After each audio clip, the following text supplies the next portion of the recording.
Okay. All right. So welcome, everybody. Happy almost 4th of July and celebrating the 250th anniversary of the United States. It's a really exciting time. We have a wonderful guest today, and Jim O'Connell.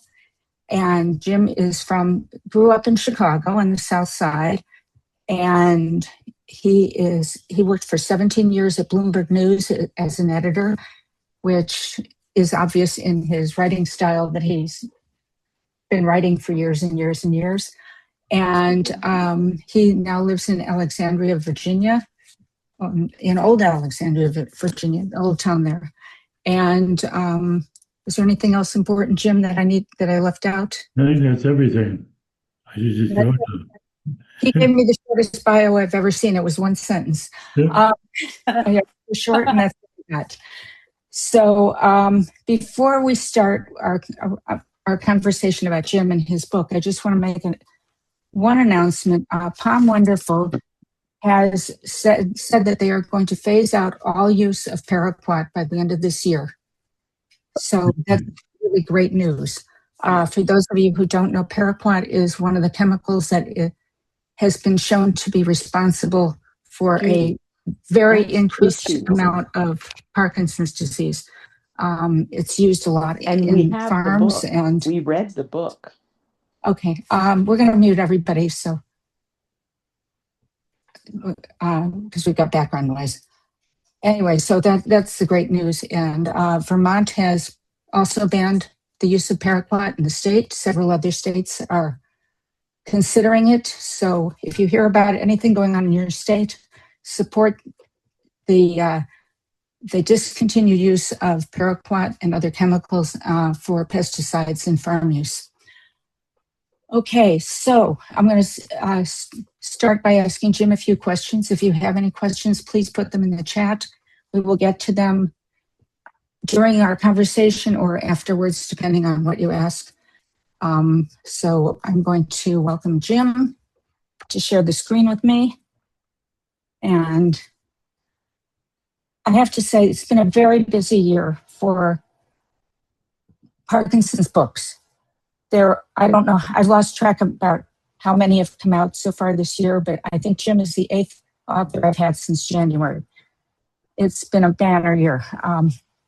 His book is fun, and his writing style is very approachable, and I really enjoyed reading his book. So Jim, let's start with why did you decide to write this book to begin with? I was working at Bloomberg, as you mentioned, and I became disabled from Parkinson, and I couldn't work there anymore. So I went home and I wasn't really doing anything. So I was sitting around and I sat to my kitchen table. I'd write occasional essays about things that happened to me. So a lot of weird things tend to happen to me. I don't know. And so I write them down. And after a while, I sent them to some people. And I sent them to one guy, Mark Willen. And he just loved them, and he kind of demanded I write more, pushed me into writing a book. And so I eventually did, years ago, but I eventually wrote it. So 9 years? Wow. Yeah. Well, I think what we're going to, she's going to read, I believe, the last chapter of the book. Yeah. So, okay. Yeah. Okay. How many of you read the book?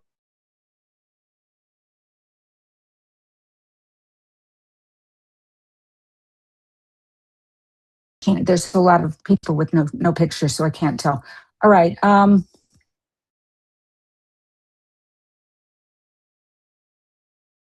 book, and it's called Wonderful. I'm in a clinical testing.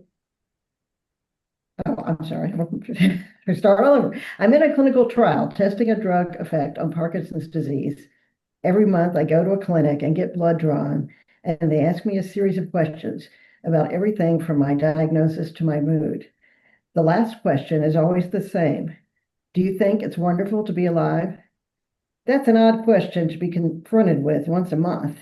And for a long time, I thought it was stupid. But now I'm glad they ask it, because thinking about why it's wonderful to be alive, just contemplating how extraordinarily lucky I am to be here, to have this life for whatever time I have left is a good way to spend some time, however brief. So I always take a few minutes now before I answer it. The nurses probably think I'm trying to decide, but I'm not. For just a moment, once a month, I'm savoring it. And I answer, yes, it's wonderful to be alive. What a great ending for the book and beginning, I think. How old were you when you were diagnosed? 46. 46. Yeah, early onset. And you were diagnosed 2008? Yeah, somewhere around there. So around the same time as me. Oh, really? Yeah.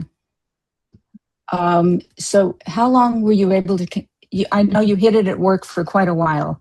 How Yeah. long were you able to It's funny, continue? my doctor, at one point I asked him how long I'd be able to work. He said 5 years. And it was 5 years. So I guess they know their business. And I worked there I finished up at Bloomberg in 2016, and I couldn't work anymore. But then I had this disability pay, which allowed me to do some things that wouldn't have done before.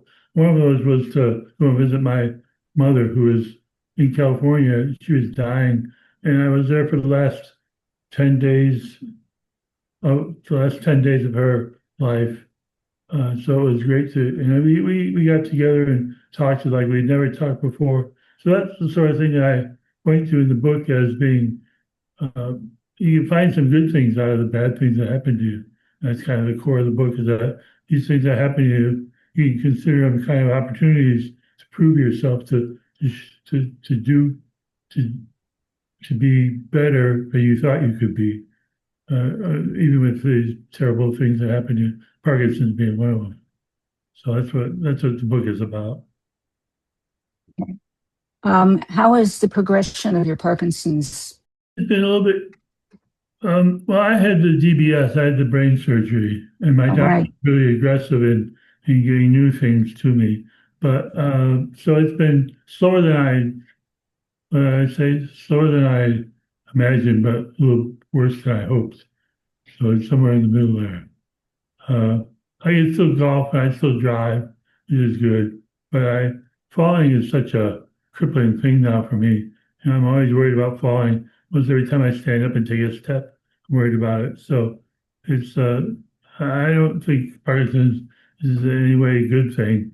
You can learn some lessons from it, but it's a horrible thing to have. I guess we all feel the same way there. So what lessons have you learned from it? Well, there's a lot of things that you learn, like when you see people crossing the street. I might have been a person who'd be, get out of the way, hurry up. Now I'm like, hey, give them time.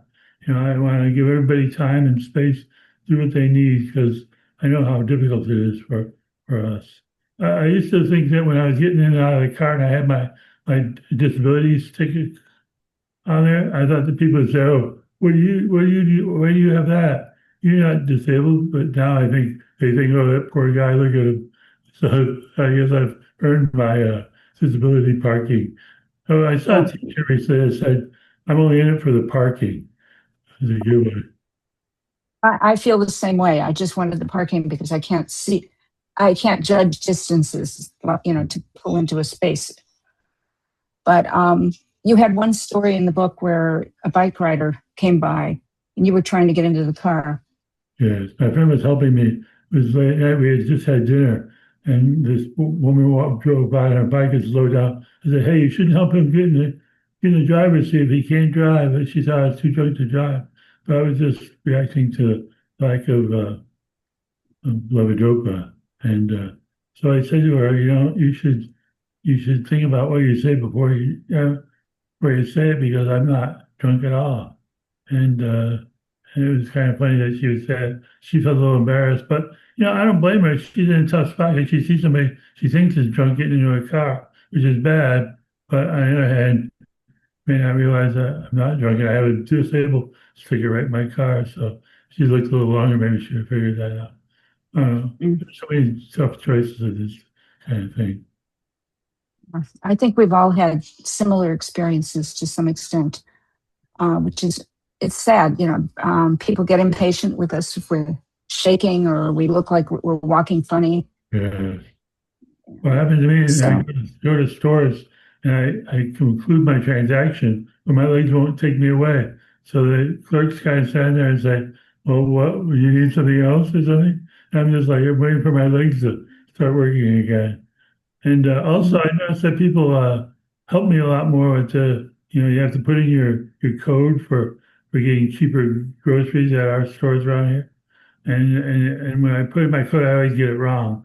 So they're always trying to help me. Now, when I walk in there, they start putting in the code themselves without asking me. I get a lot of help from a lot of people. It's funny, when I was younger, I was the person helping other people. Now I'm older and I got Parkinson's. They all try to help me, with little ladies and young men, and everybody's trying to look out for me, which it used to bother me a little bit because I was so prideful. But now I'm like, I'll take any help I could get. I think we all do. Let me ask you a question. You live in Old Town Alexandria, Virginia, which I went to years ago with my family. How do you manage on, it's everything is cobblestone, correct? Sidewalks and streets? Bricks and cobblestone, yeah. A lot of bricks too. Yeah. The cobblestones are very difficult to walk on because they're round and your foot falls off. But in the bricks, the only problem is they're old, so some of them have, the trees roots have pushed them up so that you trip on them. So people tell me, you watch out all the time. I've fallen a lot, and um, it's really scary. I mean, have you guys fallen much?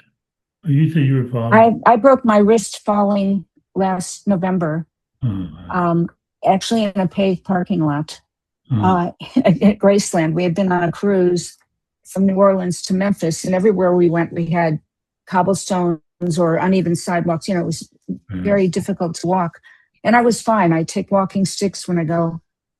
And I fell in a paved parking lot and broke my wrist. So my doctor came to me after surgery and said, you are no longer allowed to fall. So I have to take a walking stick with me. I don't have a cane. I use walking sticks. It helps. A cane may be a little more stable. You get it with this 4 prongs, but I don't feel I'm there yet. I'm not ready to be that person with the, with the walker or the 4-prong cane. the other problem with the cane is that if you're carrying groceries or something, it's hard to use the cane at the same time. And even when you're in the store, I don't know where to put the cane. It doesn't fit in the cart. And I got things I got to hold, so it's a little awkward. I find the cane's awkward, but I haven't picked a better thing yet. And I've fallen a lot. The worst part is when you fall in front of your kids. That's sad to me, walk along. But you got to get over these things. First, but secondly, I mean, one of the things about the book is it taught me that I can't be like full of pride and be feel like no one can help me. I gotta take the help I can get because it's difficult. I think the falling thing is the worst. What do you guys think? I agree. I think falling is probably the biggest danger for all of us, especially if you fall and break a hip. That seems to be the thing you really want to stay away from. But I have to tell you, this last fall, it took me 4 or 5 months to recover from a broken wrist. It's getting harder and harder with each successive fall, each successive broken bone. It's getting harder, and I think everybody here has probably experienced the same thing. I mean, the lack of energy is a tough one for Parkinson's, but you're not going to risk your life by taking an extra nap or something. So the falling thing is far scarier for me than anything else. And people don't understand that. I mean, they think the only negative is like shaking, which is, to me, the tremors are not very significant, but not very difficult to deal with. But falling is like, I don't know what's going to happen next. I want to tell you, Jim is 6'6". So when he fall, if you fall, it must. It's a long way down, yeah. It's a long way down. And when I fall, it's boom. And I'm short. I'm 5'1". I can't imagine, the force that you would hit the ground with. It's really scary. People get out of the way. They think they're going to fall on them. We're going to crush one of these dogs. But everyone in Park in Old Town has a dog too. So, watch out for them. You walk the dog? No, I don't like dogs. I thought you said you had a dog. No, we used to. But, you used to. I don't. I'm scared of dogs now. I'm scared of everything now. Paraquat too. I'm afraid that maybe I smoked it, and when I was in college, 30 years ago, and I caused that. I don't know. Maybe too. I read all these confessions now that I got from Paraquat. I don't know if I did. It's so awful to think that you're a freshman in college or something, doing something that's going to affect you 30 years later.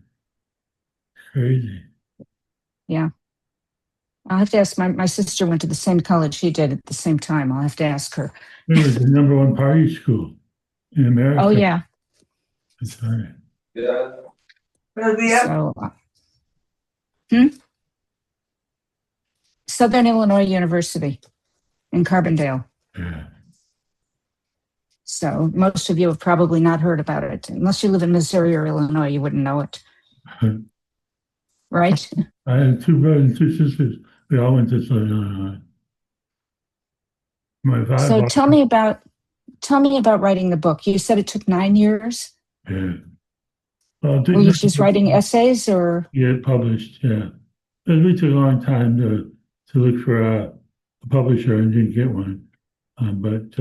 So we published it ourselves, and that took a while too. So, but I wasn't in any hurry. I was just trying to write it good. One of the things about it is it's really hard to type with Parkinson's for me. And but when I start writing, I have to go over it and over it and over it, which probably turned out making it better because I had to go over it so many times and think about it. Every word I had to think about because a lot of them, I'll tell you the truth, I erased it, by accident. I read a chapter and then erased it by accident. You go, oh no, what have I done? And then I'd have to write it again. But in doing that over and over and over, I think I might have helped it a little bit. So again, a good thing came out of a bad thing.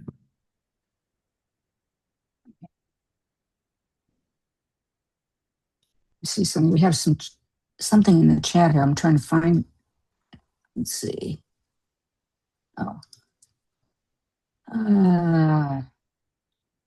We have a couple of questions here. Oh, Penny Erickson says, as a nurse, she's always reminded her patients they were not allowed to fall, and we are not allowed to fail. That sounds. Do you want to expound on that, Penny? Did you keep?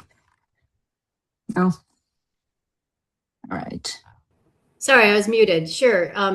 I'd just like to say, I think it's really, can you hear me? Yeah. Okay. That I think we need to kind of approach it as people with Parkinson's. We know that's one of the things that can be life-threatening is a fall, right? Falling and choking are like 2 big things to really be aware. Every time we swallow a pill, we should just have that awareness of tuck my chin. I need to be careful. And same thing with every time we're walking, I think we need to practice like getting up from the floor. We need to be really aware of like instead of, it's not an accident, it's a preventative. There are no accidents. There's only preventable injuries. I really wish we had more about fall prevention for people with Parkinson's. I agree. Because people don't know what the problems are. And we have this, I think I'm concerned about this awareness month they have every year. Every year for 29 years. And it's still not very much awareness. I mean, people don't understand what the real problems are. There's a lot of people who say worst thing is the tremors. It's not at all. I don't think I know anybody in Parkinson's who would think the tremors were the worst thing about it. Right. Yeah. Except I agree with you too. And when you're in public, I was trying to tap at the grocery line and they are telling me, the tap and go, right? But she's telling me, well, you got to hold your hand still when you're going to tap. I was like, I could do that, because we all know the more that we pay attention to it, the more worse it's going to get, right? That's right. But and also, you know, the idea that healthcare professionals need to know our risk for falls and take, you know, help us when, you know, for people who are in the hospital, Yeah. get their Good. medicine. So, Yeah. but the worst thing, I probably shouldn't just talk about the bad things, when my whole book is about the good things. But the way that you get tired of so much, and then you get kind of mad at yourself for being tired a lot because you feel like you're lazy, but it's really tired, exhausts you. And that's kind of bad because I think it makes you dislike yourself, you know, like you feel like you're not worthy. So that's a bad thing too that people don't talk about much. You have a chapter about I'm back. Sorry, I hit something and it just disconnected me. So I missed whatever you were talking about. You know what, though, Sharon? Also, just to tag on this is such a great conversation because right now I'm going through disability, and just the way that it's dehumanizing to go through disability when you've worked all your life. And all these things that you're talking about, I can just so relate to, like clicking on something and losing all your work, because that's what was happening to me at work. And I have to go for a neuropsychiatry examination to see if I qualify for disability. And so after working full time for 40 years and then going, you know, choosing not to work anymore, I mean, because I can't work anymore, and having that question is just, you know, it's really interesting that in our society, we're made to, you know, have to prove our, you know, it's just weird, isn't it? It's a weird thing to have to go through. Yeah. And it is depressing. It's hard to focus on what you can't do and have to tell people what you can't do over and over again. Mm-hmm. Yeah. So yeah, we just saw it. I don't know what I hit, and my screen just disappeared. It's back now. And now that I'm back here. So, going back to the writing process, do you do voice to text? No. Do you start with no? No, I should do that. I'm what they call early adapter. I'm a late adapter. I'm a never adapter. I don't use this. I use modern technology. It probably made my page disappear, but of course my page disappears already. So I don't know.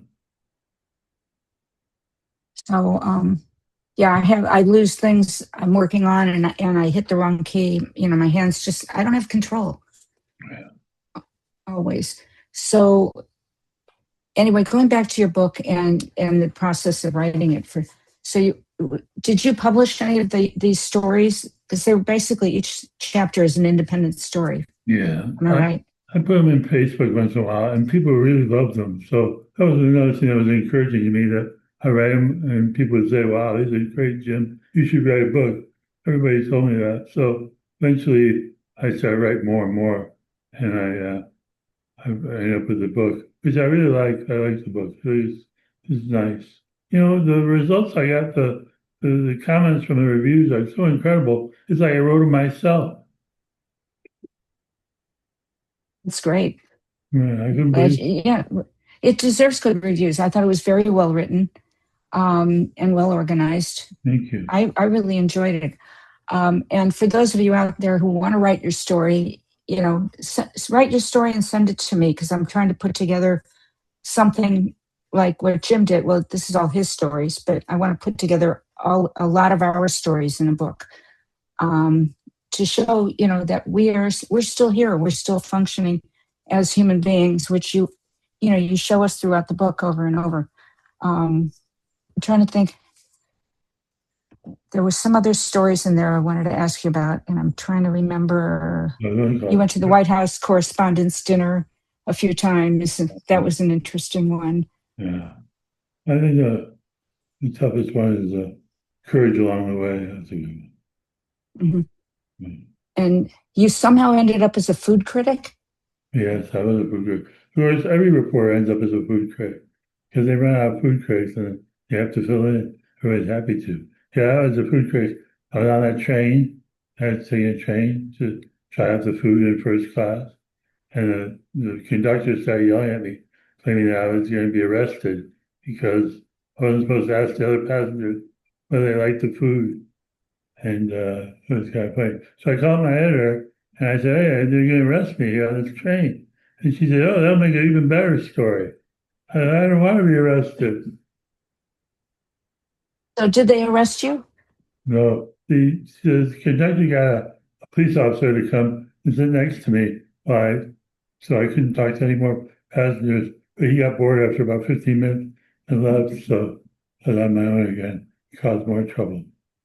I like the food anyway. I don't know why they didn't want me to try the food. It was for asking people about it. The food was pretty good.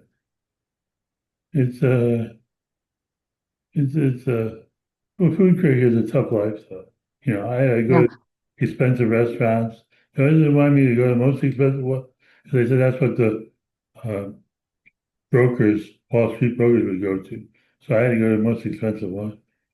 It was And terrible. this was for Bloomberg? Yeah, for Bloomberg. But after a while, I got tired of it. Get tired of anything. They asked me how come I thought I could do it. I said, I saw a picture of the guy who did it in New York. He looked like a bum. So I thought, well, I could do that.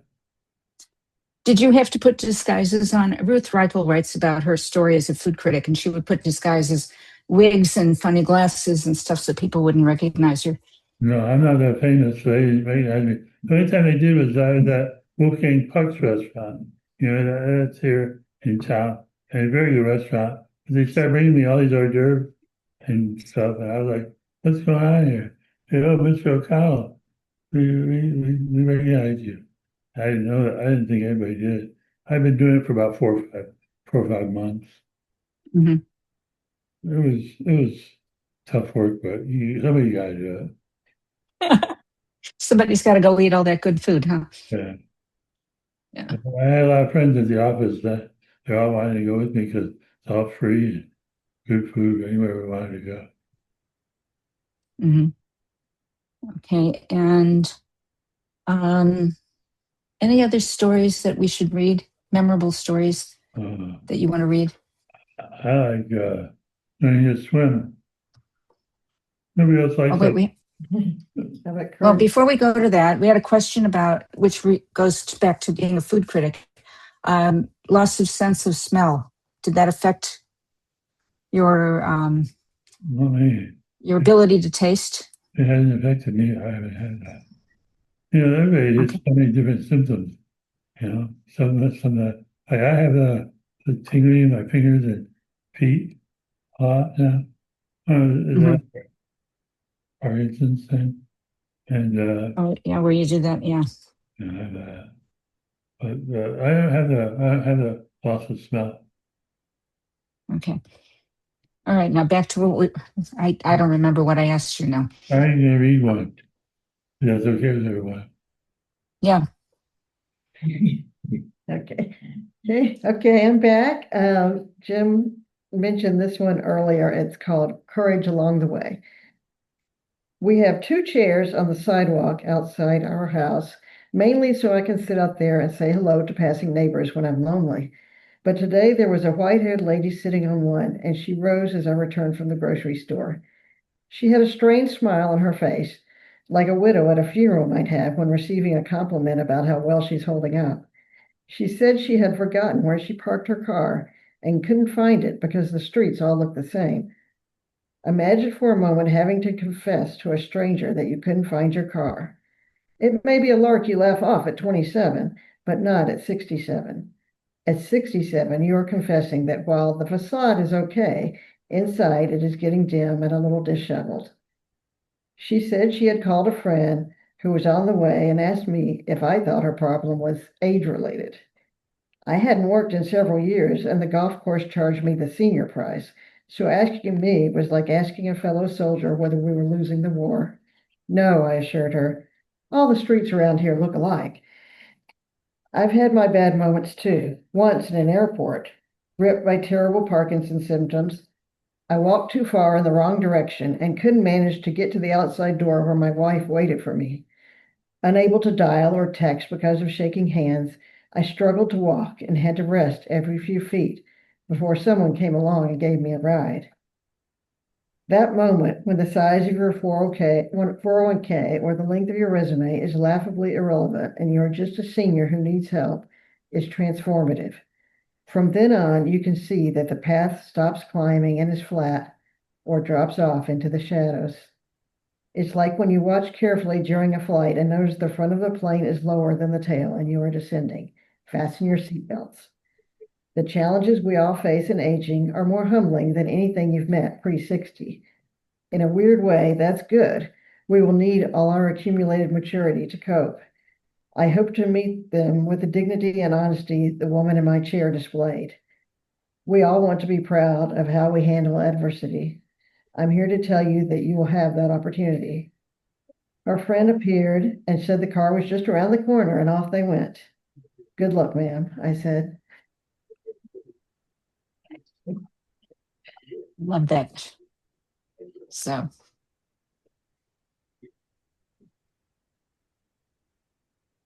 That's all.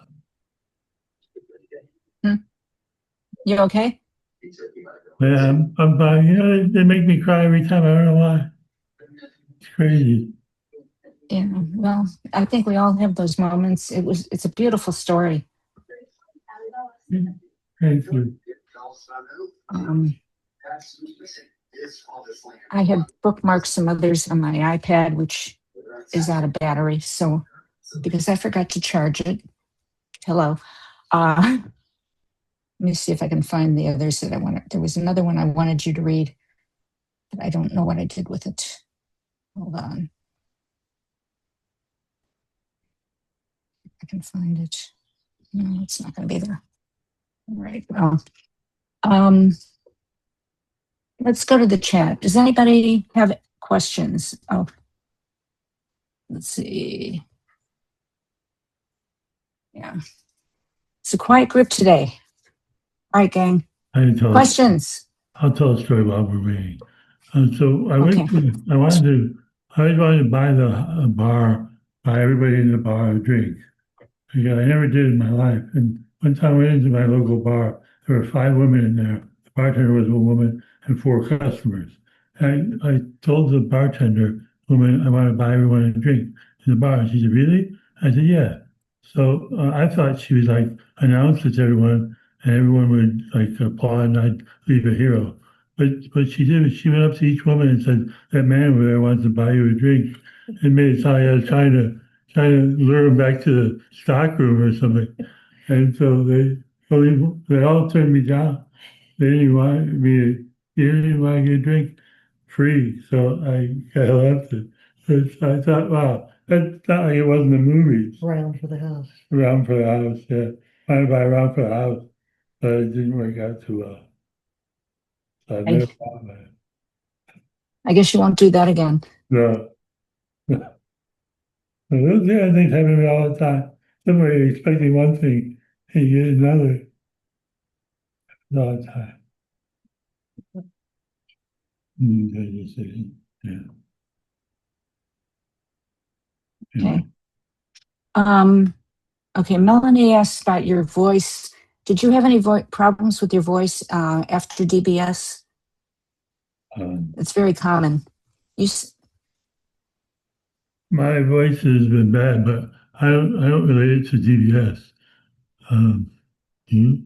I don't know. Comes and goes. Yeah, I didn't think it was related. I guess it might be, but I don't know. My voice Well, I know my voice is soft, and a lot of us have a soft voice because of Parkinson's. And I think DBS is a different quality. You know, the voice changes are different with DBS. You sound fine to me, just soft.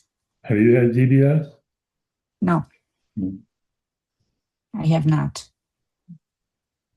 But if my dyskinesia keeps getting worse, I may have to. So. Yeah, it worked out very well for me. Yeah. Okay, now we're getting some questions. Yeah. Let's see. One of the Karens asked, would you speak a bit about your DBS? Yeah. And the other asked, other questions are about the show Shrinking. Oh. Could they use some of your stories? Do you think they could? Well, I actually have been in contact with them about that a little bit. So I haven't used them yet, but I sent them 2 plots that I thought was good. And I don't know what's going to happen. We'll see. I used to get all worked up about these things and whether my writing was, make it somewhere. And now I'm kind of like, oh, it out a little bit. I wrote my book. I've done my thing. I'm happy with it, but I'm not going to worry about it anymore. So I don't know if they're going to use them. I sent them some stuff. PBS. Yes. I had my DBS. I had it on both sides, I guess they call it. And now it's a weird operation because you're awake during half of it. They put you to sleep when I had mine. And they cut the first hole in my head while I was asleep. And they cut a second hole in my head when I was awake. And they wanted to see whether it was doing its job right away, but it stopped shaking. And I did. I reacted very well, even on the operating table. So I figured it would work really well for me. And it did. I wrote a story about it called The Nurse, because this nurse came in the operating room and was standing around, and she was asking me questions. Like, she said, how come your legs shaking? I said, well, I'm going to get DBS surgery right away. She said, I was told that doesn't affect your leg. And I was like, why am I arguing with you? I'm about to have brain surgery. How am I going to argue with you about it? And then later she came in to my hospital after my surgery and started asking me more questions. And I made her cry. I didn't mean to. But I said, you can't come into people's rooms and start asking these questions. They're going to kick you out of here. She was asking me all kinds of silly questions. So I felt a little bad about it later, but that's how I always feel. Yeah, I just reread that story this morning, and it was interesting. She was a nurse in training, Yeah. and she said the Parkinson's doesn't affect your legs. That's what she said, yeah. And so Oh my God. the book is available on Amazon, by the way. That's that. So yeah, she asked these silly questions. And it's not that it's silly, but the timing wasn't good. I was like 5 minutes away. So I said to people, how bad is the conversation gotta be that you hope someone comes in and takes you to brain surgery? So I was hoping for brain surgery over talking to her further. And she meant well, I'm sure, but she's a kid and they don't know this thing. I'm 66 now, so I can say anything to them. This is as smart as I'm going to get. Oh, I don't believe that. But have you published, where else have you published your stories besides Facebook? Anywhere? ARP. AARP, I had a column in there about 3 months ago. And I've had it in Michael J. Fox Foundation. They print my story. So I had real success with that. Partly because, I know it so well. The thing I can write about what you know is I'm part of it since I live it every day. Okay. I'm not sure about writing more books. I have written a couple more things. I'll tell you one little story about it. There's this kid in my neighborhood. He's about 8 years old. He dresses up in a Batman suit all the time. He walks up and down the sidewalks wearing a Batman suit. I just thought it was so cool because you have to be kind of brave to wear a Batman suit. People laughing at you. But I figured out that that you have to. Courage is an essential element of happiness. You have to be brave enough to do the thing that makes you happy, regardless of what all the other people you ought to be doing. So I thought that was interesting to me. And one other story I'll tell you. This is kind of funny, I hope. I was going to my house the other day, and this man started waving at me, and he's showing me the international signal for pull your pants up. I thought that was so strange, but we would do that. But maybe they're a little saggy, but not bad. But then I realized I think he was trying to instruct me. He thought I was a worker there, and I was going to somebody's house to do some work for him. He wanted to tell me, hey, pull your pants up so you look better when you go in there. So I thought it was funny. The funny part is that I first thought it was a bad thing, and I ended up thinking it was a good thing. It's funny if you think about things, and how different it will appear to you. That's all. I think see. Oh, Carolyn is planning to have is having DBS in October. So that was the other thing, was the testing that you had to go through for DBS. Yeah. No, yeah, Right here, Starbucks, yeah. yeah. Do you want to read that one? The Starbucks one? Me personally? No, or Connie can read it if you want. I'm a bad reader at this point. He's a Yeah, little. no, but I thought this really showed, what a lot of your personality came through in the story, and I really liked it. Yeah, it does. And he is a good reader, but he's afraid of his voice cracking halfway through. I'll read it. You wanna try? Okay, you try. I can take a. He's going to read it. Okay. So noodling toward a decision. I remember the moment 5 years after my Parkinson's diagnosis when I decided I needed someone to drill through my skull and try to fix my brain. I didn't take long, did it? It was a warm, sunny day. I bought a cold noodle salad and a lemonade from Whole Foods. I was sitting on a bench in the shade. My neurologist believes in an aggressive approach to fighting Parkinson's and had suggested surgery would be a good next step. When he first mentioned it, and then recommended it a second and third time, I practically laughed in his face. I was as likely to volunteer for brain surgery as I was to go up on the next space mission. I wasn't thinking about that as I sat in the sunshine outside Whole Foods, but then I tried to raise my fork to my mouth, and the fork began shaking and throwing noodles in all directions. Those inadvertent food showers can be comical at times, like when it's popcorn flying through the air, or some otherwise harmless and brief episode. So I wasn't alarmed at first, but then the next attempt, and the one after that, yielded the same result. Just the realization hit me. I couldn't feed myself. That night I told my wife I had to have brain surgery. So I made the decision, but brain surgery isn't like ordering a pizza. For instance, you don't have to pass 21 tests of your brain function to get a pizza. You don't have to get past the formidable Dr. Victoria Starbuck. To have the surgery for Parkinson's, called Deep Brain Stimulation, you need to prove your decision-making ability hasn't been significantly diminished by the disease. This isn't a slam dunk. A woman I know was devastated when her husband couldn't qualify for the surgery. It tests your ability to do things like fit twisted nails into holes in the correct sequence, remember strings of unrelated words, and identify drawings of animals. About halfway through the test, I got into a heated argument over whether a silhouette of a bird I was to identify represented an albatross or a pelican. I was adamant that the bird with a neck like a plastic garbage bag was an albatross, while Dr. Starbuck, a calm and brisk clinical neuropsychologist, was steadfastly certain I was wrong. At one point during the confrontation, she pointed out that I was free to end the test and leave.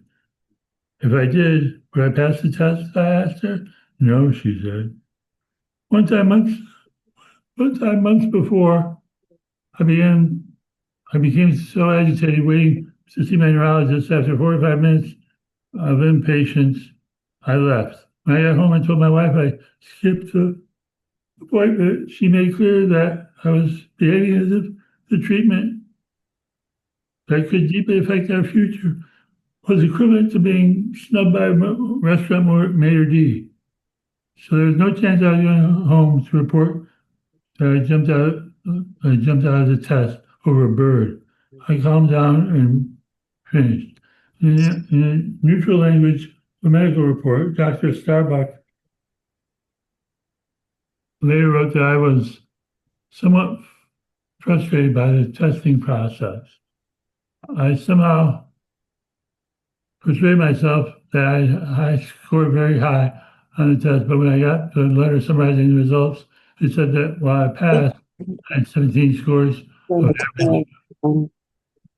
Okay. When I stop. Well, I somehow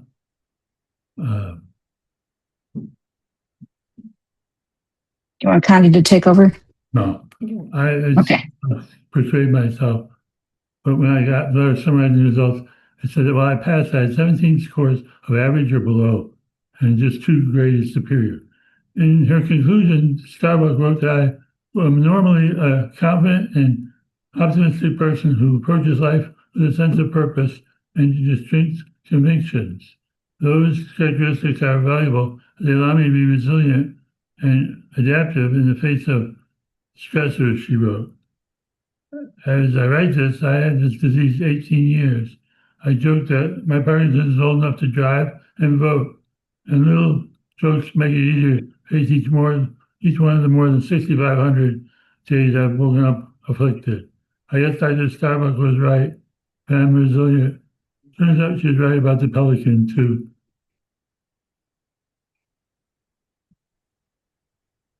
The noodle shower. We've all been there. Sound familiar? Yeah. Oh yeah. Yeah. So you finally, so you got the DBS, Yeah. and It's been it's great. been 10 years, Well, yeah. More than 10 years. and and no problems. 15 years. No, it's been great. The only problem is they put a battery in my chest to power the lines that go into my head, the electricity. And they first said that would only take, I have to charge it every 2 weeks, and now I have to charge it almost every other day. I'm not sure that's because I'm such a big guy or what, but I have to charge a lot more than they said, which is like kind of a pain. You have to sit there and charge it and stay real still. But it's worth it. I mean, I still think it's worth it, but it's diminished in my eyes because of that. I mean, because they told me the wrong thing, really. I don't want to affect anybody else. You might be, if you're going to get it, you might get it and love it. I love it. I think it's great. But you have to be prepared to deal with things. Okay, we're gonna stop here. It's 10 to 11. Jim, I want to thank you for sharing your stories, your wisdom. You have a lot of wisdom to share in this book. It's really wonderful. If you're interested in buying the book, it is on Amazon. I don't know if Marina put I've got a link in there from my blog. You can find it there. And I recommend getting it. I had it on my Kindle, so I wish I had gotten the paperback. It would have been much easier. I like to write in my books and put bookmarks in and things, but I really enjoyed it. So thank you. And I hope you sell a lot more books. He said it's doing very well, and it should be. I mean, it's very well written. And I think everybody here will enjoy the book. So we're going to go on to our next slide. I have a couple of announcements to make. And so Marina, can you put up the next slide? So, okay, there we go. Next one. Okay, a couple years ago, I had two men, Jim Morgan and Scott, I can't remember his last name now. Scott Ryder, it's right there on the thing. They came to my house for a Sunday morning, and we videoed. We have a video of it, but they were going across the country interviewing people with Parkinson's, and they just released it on video. There's 5 parts, and my house is in segment 5. So if you want to see it, see, we had a bunch of people here local who came, and it was one of my Sunday morning programs. And we come on about 19 minutes, something like that, 19 minutes in. A lot of beautiful scenery. I'm not quite sure why that's all there, but I guess they wanted to show America. But that was exciting. Our next Sunday morning with Twitchy Woman is going to be Sunday, July 12th. And we're going to have 3 of our first-timers who were at the World Parkinson's Congress talk to you about their experiences. I think, and just correct me if I'm wrong, it's Marilyn Landau, Karen Patterson, and Mary Vogel will all be sharing their experiences. If anybody else wants to join that day and share your experiences, let me know. We're going to talk about what they learned, how exciting it is to be at a conference like this, and the next one will be in 3 years in Quebec City. So we're staying in North America, and that's going to be a lot of fun. So think about whether you want to be a part of this whole big party, Parkinson's party that they call. That is the World Parkinson's Congress. Next slide. I think that might be the last one. Yeah, that's the last one. And I have a few other speakers I've scheduled. One other thing is I am switching over from my blog from WordPress to Substack. Finding it much easier to work with that. So if it looks different, that's why. I'm in the process of moving everything else over. It's going to take a few weeks. I don't really know what I'm doing.